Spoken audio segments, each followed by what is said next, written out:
قوربانیانی سەرەکی شەڕی کۆنەپەرستان خەڵکی هەژار و زەحمەتکێشن لە نووسینی ئازاد. دوای 40 ڕۆژ لە ئاگرباران و خوێنڕشتن و کاولکاری، دوای موشکباران و بۆردمانی بێ پسانەوە کە لە ئاسمانی ناوچەکەی تەنیوە، دوجار ڕێکەوتنی ئاگربەستێکی کاتی ڕاگەیاندرا. کۆبوونەوەی بێ ئەنجامی نوێنەرانی ئەمریکا و کۆماری ئیسلامی لە ئیسلامابادی پاکستان سەلمێنەری ئەو ڕاستیەیە کە ئەم شەڕە نەبۆ بەرگری لە خاک و نیشتمانە و نەبۆ ئازادی کۆمەڵگا، بەڵکو ململانەیەکی نامرۆڤانەیە لەسەر باڵادەستی هێزە کۆنەپەرستەکان و دابەشکردنی ناوچەکە. ئەم شەڕە کە لە نێوان جەمسەری ئیمپریالیزمی جەهانی و هاوپەیمانەکانی لەلایەکەوە ڕژیمی کۆنەپەرستی کۆماری ئیسلامیەوە و میلیشیاکاندا لە لایەکی ترەوە هەڵگیرساوە، هیچ پەیوەندیەکی بە بەرژەوەندیەکانی خەڵکەوە نییە. بۆ ئەمریکا و ئیسرائیل ئەم شەڕە هەوڵێکە بۆ چەسپاندنی هەژمونی سەربازی و سیاسی و هەروەها دەربازبوون لە قەیرانی ناوخۆییەکانی خۆیان. بۆ کۆماری ئیسلامیش ئەم شەڕ و پێکدادانە باشترین کەرەستەیە بۆ داپۆشینی قەیرانی مەشروعیەت، سەرکوتکردنی بزوتنەوەی ناڕەزایەتیە ناوخۆیەکان و کەپکردنی هەر دەنگێکی ئازادی خوازانە بە ناوی باری نائاسایی و پاراستنی ئاسایشی نیشتمانی.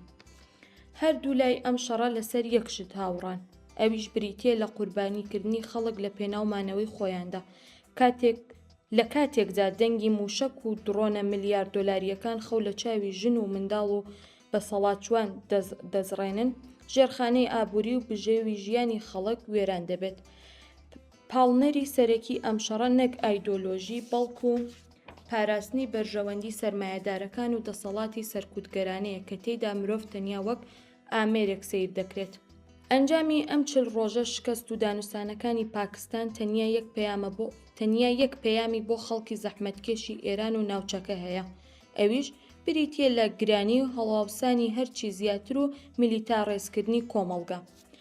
لە ئێران ڕژیم ئەم دۆخە دەکاتە بیانوو بۆ پاشەکشێکردن بە بزوتنەوەی ئازادی خوازانەی جەماوەر و زیادکردنی گوشارەکان بۆ سەر کرێکاران و بەندکراوانی سیاسی.